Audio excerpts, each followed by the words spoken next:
Hey everyone, welcome back to the MHP Show podcast. I'm your host, Derek Vickers. On the MHP Show, we talk about all things mobile home parks, operations, investing in them, passive investing in them, anything about this crazy niche asset class that we all love who listen to this show. Before we get started, so I'd like you guys to go and check out our free webinar where we teach you from A to Z the simple aspects of mobile home park investing all the way up to getting your first deal. We also have our deal calculator available. We will put those links in the show notes, so check those out. And also, please join our Facebook group, Mobile Home Park Investing Pros. We are growing on there fast. I think we've only had this group for like 6 weeks. We're already at like, I don't know, 1,500 people. So pretty quick. So let's keep growing that, guys. If you're not a part of that group, go check it out. So today I have another guest with us. I have Miss Jill Jensen here. Basically, Jill is the Chief Investment Officer of Sonos Capital. She started investing in mobile home parks in 2022. If I screw any of this up, Jill, just be like, Derek, that was wrong. She was the founder of Rise Pest Control, where she did door-to-door sales. And she's a single mom, which I have the utmost respect for. And we'll talk about that as well. Basically, Jill is just freaking awesome. So welcome to the show. Thanks for having me. And I started looking into real estate in 2022, and my first real estate deal was a mobile home park in 2023. So tell you what's happened in the last year. Yeah, wow. So how did you even get like mobile home parks? Like how did you find it? Okay. I'm going to tell you a story that I don't think I've ever told on a podcast. It literally just came to my mind. So I am a single mom and I'm an entrepreneur. And my daughter is like, she's 8 at the time. She said, "Do you work?" Because I'm home all the time. And I was like, yes, I work, because her friends' moms like work 9 to 5 and they leave the house. She's like, "What do you do?" I was like, "I'm an investor." And so I was like, "I'm going to show you." I gave her $25. We went to Walmart. We did the whole lemonade stand thing. And I said, "Look, here's $25. End of the day, you owe me $30 because $5 is what we call interest." She's like, "What if I don't make $30? I said, "You go to your savings account or you have another lemonade stand and you owe me another $5 for being late." And she's like, "Okay." And I was like, "But then you own your own business. Like you can do it all summer long." So she makes $46. The reason I say this story is because I posted about it on a real estate group. And I was like, don't forget to invest in your kids. I invest in more than lemonade stands, but also in real estate deals. So someone reached out to me from there and said, "Hey, I'm looking into purchasing this mobile home park. Do you want to look at it with me?" And so that was literally how I was introduced to it, was from a post I made on a real estate group. So you said you created a Facebook group page. That's where people are going to find the deals at. For sure. And that's awesome. I love that story because I can't like tell you how important it is to teach those kind of things to your kids, because they're not teaching them in school. I mean, it's just it's not going to happen. So you have to take responsibility and do that. And I love that aspect. And so we'll get back to mobile home parks, but I want to know, like, you started in entrepreneurship, you had this pest control, door-to-door sales. I haven't the utmost admiration for anyone that's able to do door-to-door sales, because I did that for a while. So just talk about that a little bit and getting into that and how that helped you get to where you are today. Okay. All honesty, Derek, only W-2 job I've had was in high school. So once I got out of high school, I started knocking doors and selling pest control. And I did really well, made 6 figures in a summer, and friends started asking, "How did you make money?" So then I had this idea of, I'm going to start recruiting them and start making overrides on people I recruit. And then it just grew. And then I was like, okay, we're going to recruit managers who go find the sales reps who put on the accounts. And I'm going to make overrides on all of you guys. And then former husband and I realized, wait, we're going to start our own pest control company, and all of our sales reps are going to sell for us instead of Terminex. So then we started another business where it was like the technicians, the call center, the customers, and it was realizing instead of getting paid once on one transaction, it was like, now we have reoccurring customers, and that kind of like that residual mindset of income coming in was where it really clicked on when I started getting into real estate as well. Oh, wow. Wow. So hold on. So just out of high school, you started knocking doors and you made 100K, you got to 100K in 6 months? Yeah. Wow. Wow. It I, took it, I was I, I was 20. I was 20. It wasn't right when I graduated. It was a couple years after. But before I jumped into any job, I went and knocked doors for 8 years. So yeah. Yeah. Well, kudos to you for doing that in 6 months. It took me a little bit longer to get the six figures in the insurance business. I had a lot of stuff I had to get through. My college days were still lingering. I had to like get through that. But I what did think I you had an advantage. sorry, go ahead. I think I had an advantage being a girl because men were like, why is there a girl at the door? And women were not threatened that there was a girl selling something. So kind of used it to my advantage. Yeah, you have to whatever advantage you can get in door-to-door sales, I say use it because there's so many disadvantages, like your own mental crap, right, that Yeah. goes against you have to deal with. So you might as well take advantage of whatever that you have in door-to-door sales. But what did you learn? Like what did that teach you? The mindset going into door-to-door sales was I had a bigger picture in mind, and it was if I can do something hard for a few years, live like no one else, so later I can live like no one else. If I can just give up boating with my family and hiking during the summer for a few years, and then it just snowballed and turned into this big business, and then I never I never stopped. But now I'm in a position where as a single mom, I can stay home with my kids. And that was literally my ultimate goal of if I can work hard for a few years now and set myself up for the future. Yeah, yeah, that's awesome. And that was what I put through my head when I was doing the insurance business because I had a residual aspect of it. Like you work now and then you can still get paid later. I actually still get paid from that business. But it was tough. It was tough. I had some tough days. Did you ever want to quit? Every day. Yeah, right. Okay. But it was like the hardest part was just getting out of the car and Yeah. start. As soon as you get on the roll and you start going. And the other thing is, no matter how long you do it, there's always a little bit of anxiety and nerves. You don't know who's going to answer the door and you don't know what dog's going to come at you. So you just get comfortable being uncomfortable is what it came down to. Yeah, yeah, true. And I think what it helped me with Jill too is just the persistence factor. Like I can stay in something, like I'm just not gonna quit because I got beat up for, 9 years in that business. I became in management and stuff, and there was different levels of being uncomfortable when I had a sales team of over 100, but it just taught me to persist. Like I can't be broken now. I was Yeah. broken for 5 years every day. Right. And you're right. Like just getting out of the car was the tough part. Like my thing was like I had to pick up the phone and get to a place and get out of the car as fast as possible because the more I waited, the harder it was for me to do it. Totally. But also, it gave me such confidence being like, I get to decide how much I make and how fast I want to make it. And I always have a skill that I can fall back on that I always tell myself I can go take risks at things because I know I can go knock doors if I screw everything up.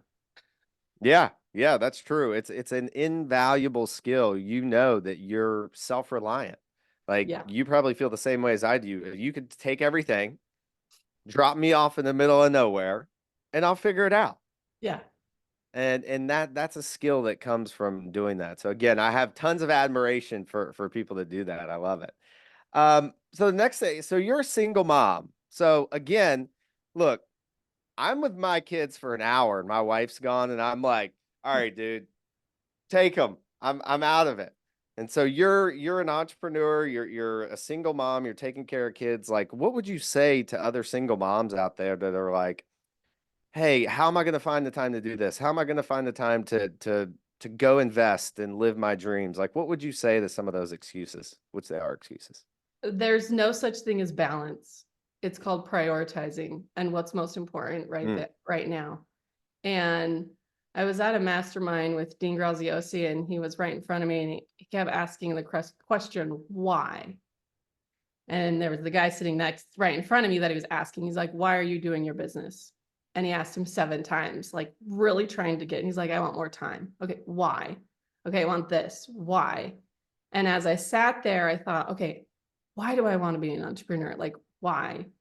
And it might sound silly, but my why comes down to, when I die, what did I leave behind?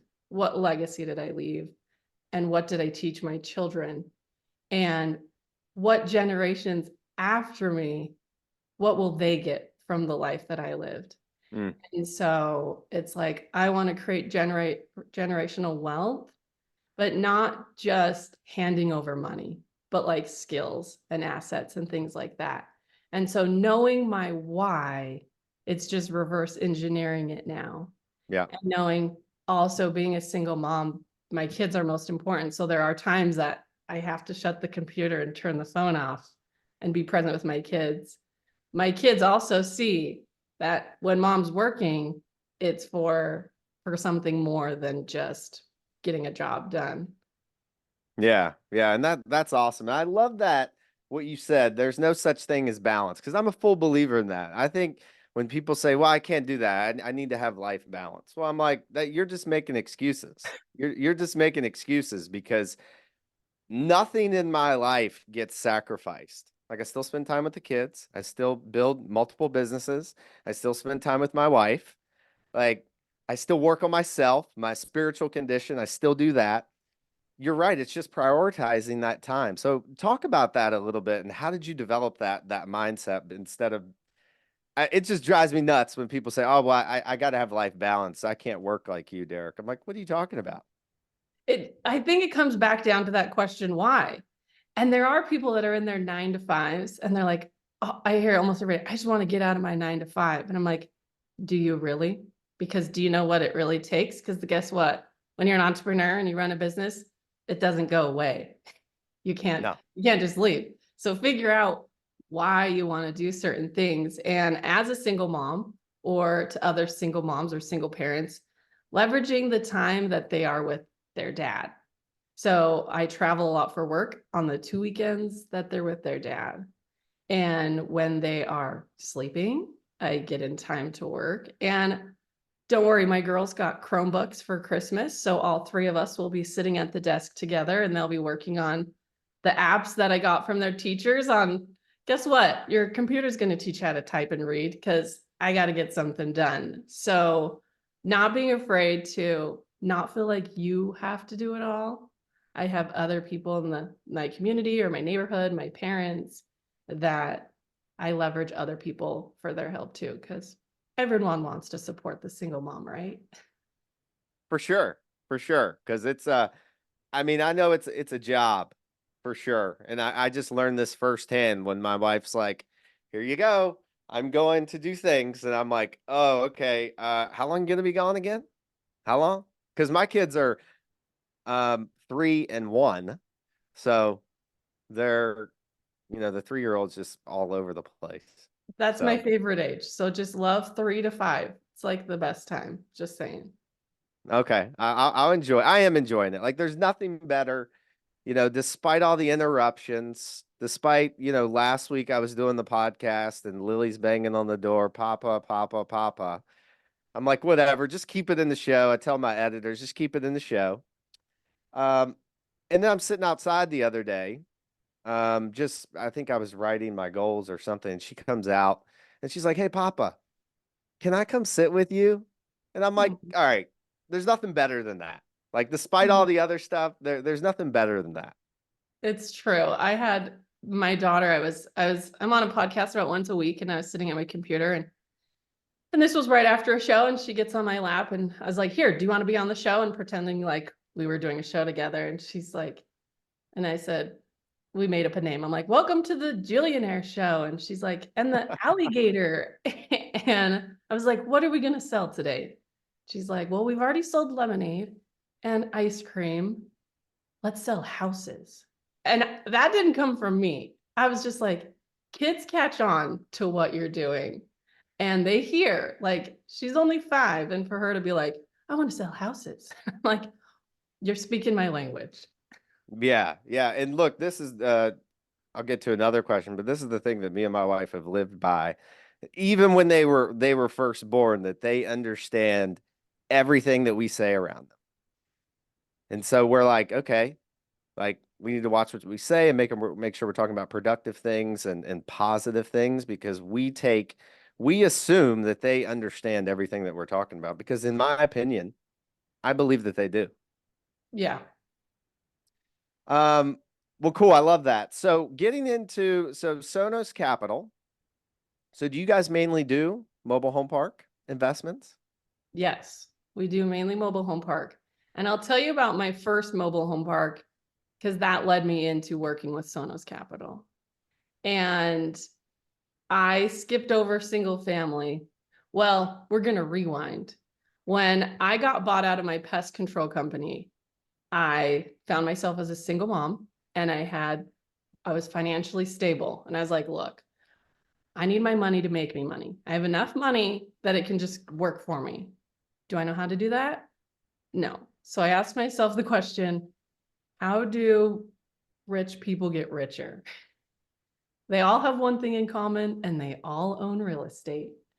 And so I was like, I don't know anyone in this space, but I know what I did to become successful at pest control. And that was finding the best person. And I filmed him and I said, what do you say? What do you wear? Where do I move? How do I pick a neighborhood? And I became the top girl sales rep because I just stole the knowledge that someone that figured it out already. So I was like, okay, I just need to go find the people who are already really good at it and then go see how I can serve them in their business. Basically, just hold on to their coattail and learn from them. And so it was like throwing spaghetti on the wall. I was just I was on YouTube. I was sneaking into the university because they had a really good entrepreneur class. And I was like, if I can make friends with the teachers in there, they're teaching real estate investing. My niece is like, you got to come with me to BYU because you're going to love these teachers. So I come across, I'm not sure if you know who Pace Morby is. He does creative financing online. And I got into his mentorship, and I have now built a relationship with him personally, and I own an apartment complex with him. And anyways, the reason I say this is because he taught me how to go find the right people, not necessarily the right deals. And so when I got into the space of mobile home parks, when that woman presented me the opportunity, I was like, okay, this is the only avenue that this gentleman's in. He has a large and long track record. He's only in West Virginia. He only has mobile home parks, and he has one model. So I felt confident in him more than checking out his deals. And the first deal that I took down was we refer to it a private money partner. So I lent money, 85-year-old man, hadn't raised rents in 50 years. He was charging $60 for a unit for someone to lease the land. And the market was over 300. I don't know anything about like mobile home parks or multifamily, but I'm like, okay, if we can raise the rents to 300 and he's only paying 60, okay, that's a pretty good gap. And so we raised the rents to 150, and then we raised the rents to 250, and now we're in the process of refinancing. And when we refinance, I'm going to get my entire loan plus my interest back. But on top of it, I'm an equity partner. And so I was like, okay, cool. I'll get $1,000 check indefinitely until this thing sells. So I was like, okay, I'm a 10% equity partner. If we hold it for 10 years, I'm like, that's $120K. We sell it in 10 years for $2 million. I'm like, that's 200K. Okay. 335K for letting someone hold 100K for 12 months is when I realized that's how you can create generational wealth, not just the one quick loan, high return. I was like, I'd rather have a small slice of a big pie for a long period of time. And once I understood that concept, I now have my money in different deals, making me money. And I was like, okay, now what do I want to do during the day? And I was like, cash is king. So I just want to raise capital. And how am I going to do that?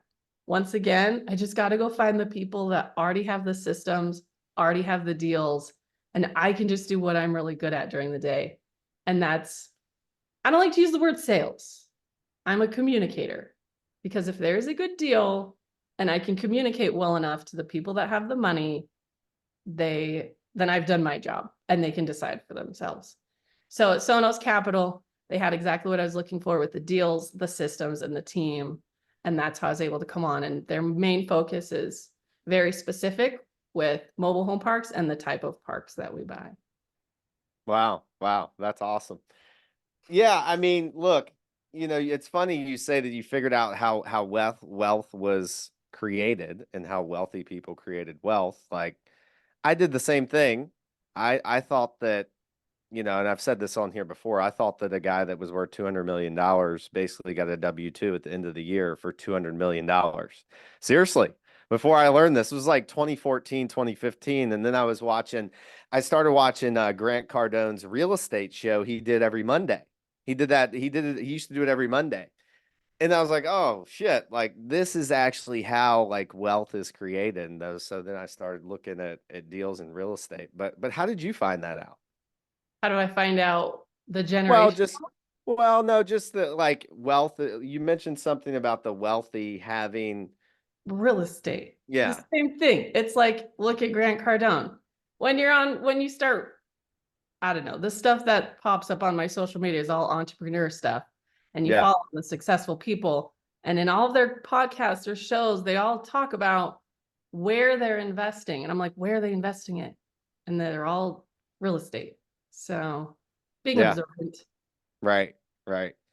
And then so if you're raising capital, and this is a big block for people, especially new people getting into the space. They're like, I don't have any money. I'm like, yeah, I get it, but there's a lot of money on the sidelines. You just have to figure out, how to get it. So what tips would you give a new investor if that is a concern to them capital? Like where should they start in building those relationships?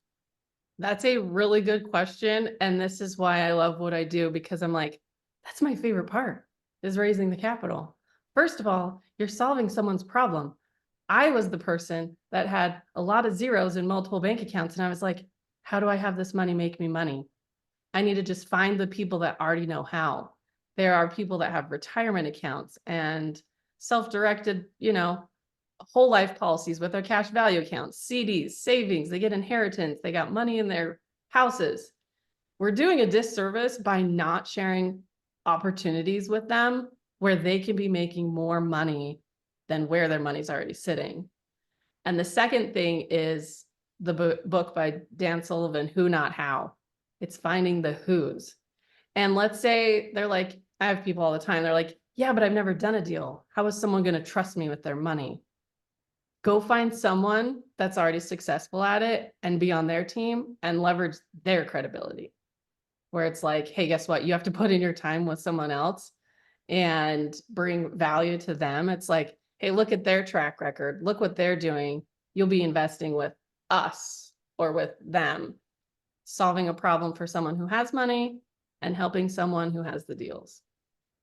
Yeah, yeah, and that's great. And that's, I think too that people also underestimate, like, okay, so you've never had any experience in real estate. I didn't either when I got my first partners, but I had built a successful insurance business.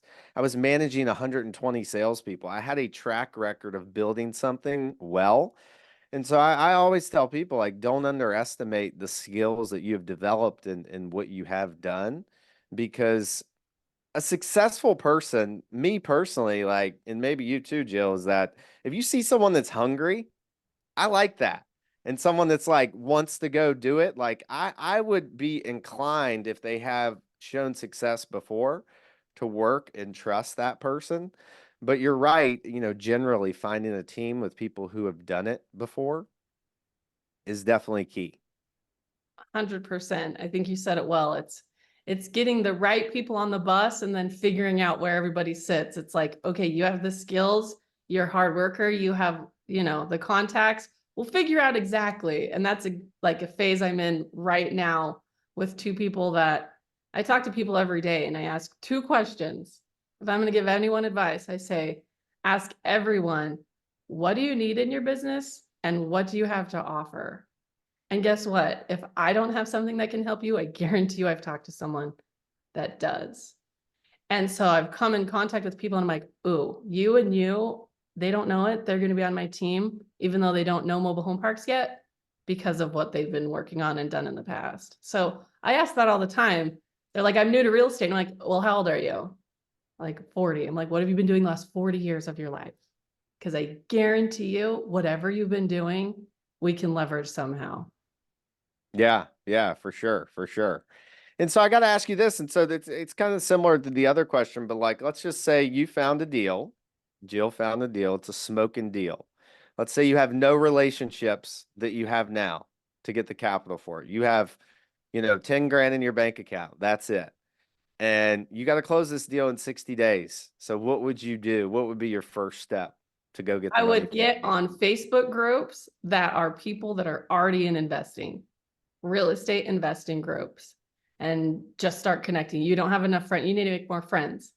Also, everyone is an investor, whether it's them or someone they know. Yesterday, perfect example. I'm having someone help me with some of my content. He's the guy doing some of the scripting. I start educating him on like what I'm trying to get across in my videos. And he's like, can you send this to me? Like my dad is totally an like this is totally something my dad would invest in. Like he's in storage units. I guarantee you he'd be interested in mobile home parks.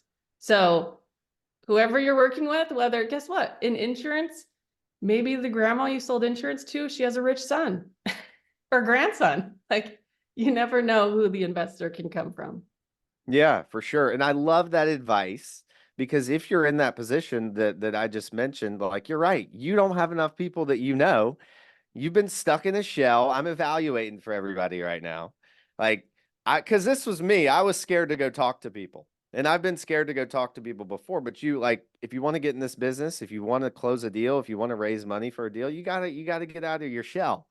I mean, I don't know what else to tell you, but that's how you're going to start getting people in your network to raise money because you would be surprised. I have never told somebody that, hey, we help passive investors invest in mobile home parks and create passive cash flow and create wealth for their families. I've never had one person say, I'm not interested in that at all. Never. And something I like to do with, because I personally don't go to the people, my friends and family.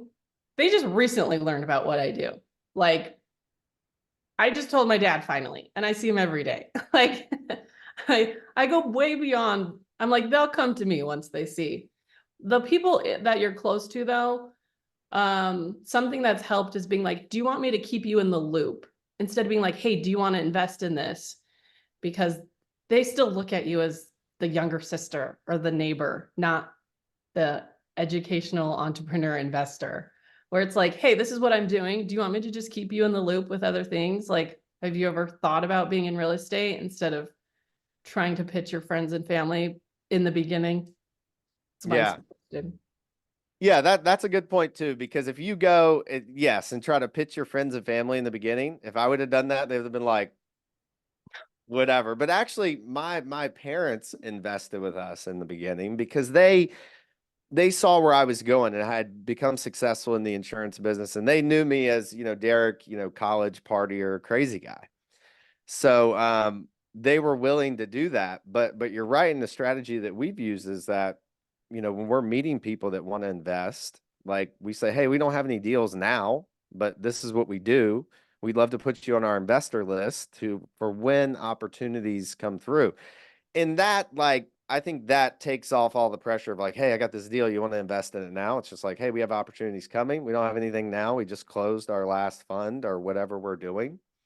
Um, and so I love your advice and I appreciate that because I get this question all the time. And I think people keep asking it because the answer I give is something that's going to make them uncomfortable and they don't want to do, which is get out and talk to people.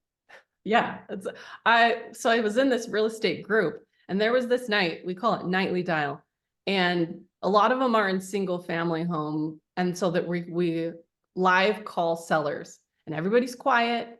And then we like critique that person and help them being like, okay, or someone else comes on the phone and tries to close the deal. And I was like, I had never done it. And I was like, I'll do it. Like, I'm not afraid to knock doors. I can call someone. I got off the first call and I was like, there has to be better ways of making money. I've burned the boats. I'm not knocking doors and I'm not calling sellers. And so then every single day I was on the phone. I got in real estate groups. I was in this community. I was talking to new people and I asked those two questions. What do you need and what do you have? And guess what? I put all of them in my phone. And people that have money, I put a little money bag next to their name. So now when I have a deal, I just type in the money bag and all the people I know from the last year that have had over $100,000, then I just go down the list, shoot out a text.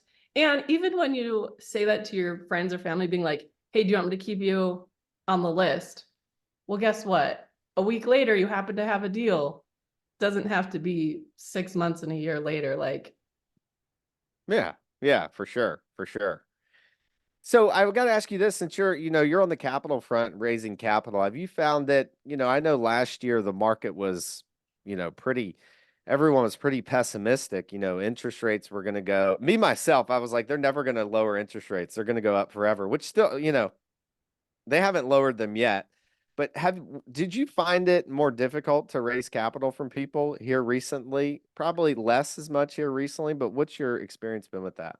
no, I just think of that as a mindset thing. The market's always going to be high or low. It's going to be a great time to buy or a bad time to buy. It's like there's always going to be good deals. It might be a little harder or take a little longer to find the right deal, but there's going to be a distressed seller at some point. And just last week, a gentleman called from Florida and he's like, I have this 16 unit. We had sent out a mailer and he had held on to our phone number and he has cancer. He's sick and he needs to sell this park. And he's in a situation where, guess what? The numbers don't really matter at this point for him. He just Yeah. needs to just get rid of it. So if the deal is good and we're in a market, you already know this, that affordable housing is on the rise. And if it's in a good location, my business model won't fail no matter what the market is. And really try to get these deals creatively, whether if we can get them sub 2 or we can get them on seller finance. Has really, we've worked really hard on doing seller finance with a lot of parks we would buy. Yeah. Yeah. And that's always, now like, we would love to get seller financing on every deal, but some of the terms that the sellers want are just like, hey, this doesn't make sense. But what are you seeing on like terms that sellers will accept on seller financing now? And I'll tell you what I've been seeing. Well, the last two that I've been working on, they were very similar. One was 84 and one was 85. How much life do they have left? They both purchased them on seller finance themselves. So the concept was pretty easy for them to understand. And it's like, look, the one I'm closing on next week, it's 102 units and purchased it for $2 million. And I'm raising $2 million for like the rehab and bringing in the houses. And the purchase that I'm buying it for was $500,000 for the down payment. He's carrying 1.5, 6% interest only payments for 5 years. And so it's like, okay, I only need to really come up with $500,000 to buy this park because he's willing to carry it. So the last two so far have just been older gentlemen that I'll take 500K in a large check every month for the rest of my 15 years. Yeah, yeah, for sure. And I mean, yeah, it's situational too. And what we've been seeing here in the last 6 months, the guys who will seller finance, they want at least 50% down. They want a high, a lump down, which I get for various reasons. I don't know if somebody's just spreading data around Florida. It's like, hey, you need to get 50% down at least on these deals.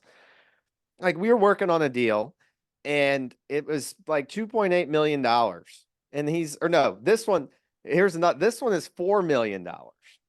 Okay. And he's like, I want you to put 50% down to show that you're committed. I'm like, dude, at 30%, we're putting freaking 1.3 million, whatever it is, right? Down. Yeah. I'm like, how does that show that I'm not committed? Like, That's a what lot do of you money. mean? Yeah, what do you mean? Like, yeah, and so some of this stuff is just comical. And some of the sellers, like we dealt with a seller that he thought his consideration was that, hey, I thought that seller financing, the interest rates were higher than the bank. So I'm looking to get like 9 or 10% seller finance. I'm like, dude, well, why am I going to do that? Right. I'll go to the bank. Like I can get debt. It's not, Yeah. whatever. But that's what we've been seeing. We've had some people that have been somewhat reasonable, but the ones that are more reasonable on terms have just, it's a 3 cap. Like Yeah. it doesn't work anyways. And we really, I have two different partners, one with the company that I'm with at Sonos Capital, and then the other one that I first purchased parks with. And thus far, they've been parks that have been off market. And so they built relationships like this one, because he knew he was in his 80s and he knew him for a year. And he was like, I would just drive down there multiple times because I knew I wanted this park. And so when we send out mailers, so when we can get these deals off market and we can talk to them before these agents do, or someone else gets in their head on what they can get, is definitely helpful. Yeah, for sure. For sure. Well, lastly here, I love just talking with you. I can tell you're very positive. You have great energy. And some people have that and some people don't. And people have told me that I have that. And I know how I developed that. But I'd love to hear how you were able to develop that, because as soon as I asked you about the capital thing, you had the exact response that I would have. There's going to be good deals out there. You can make it happen. Like it's a different mindset than what some people have. So how did you develop that?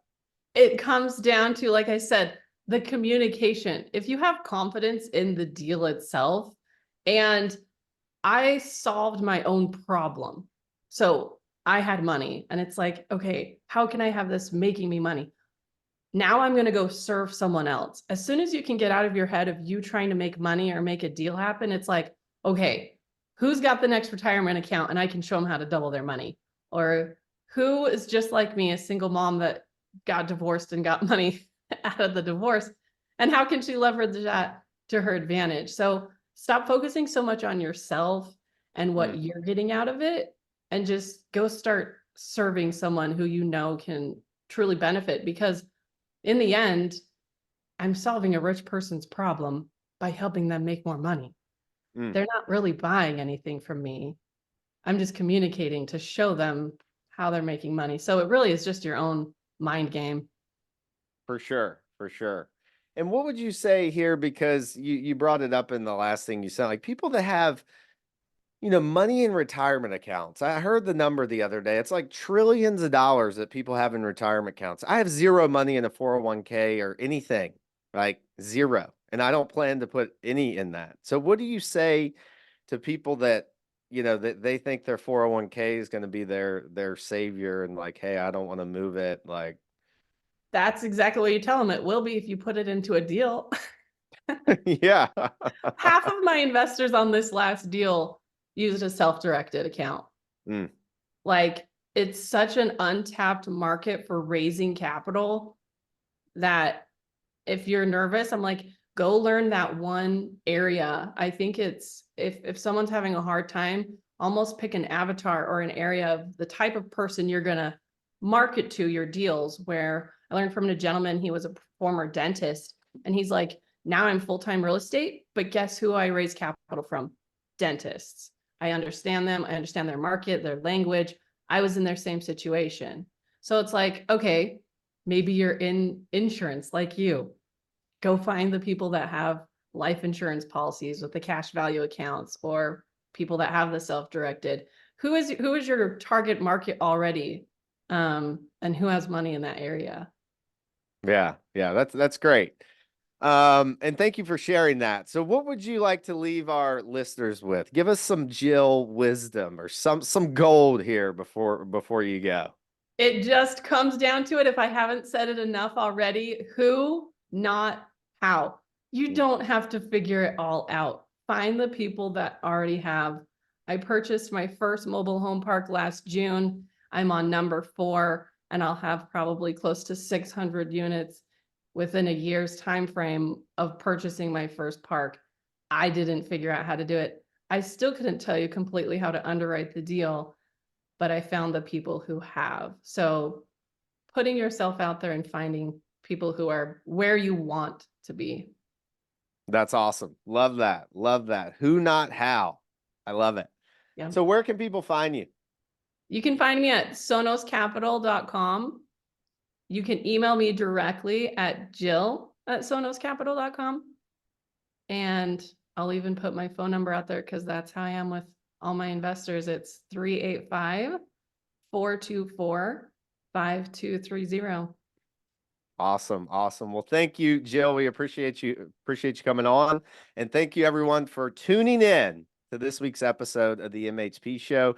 We will see you all next week. Please like and subscribe on Spotify, YouTube, everywhere. We're everywhere. Check me out on every social media platform. We will see you all next week. Peace.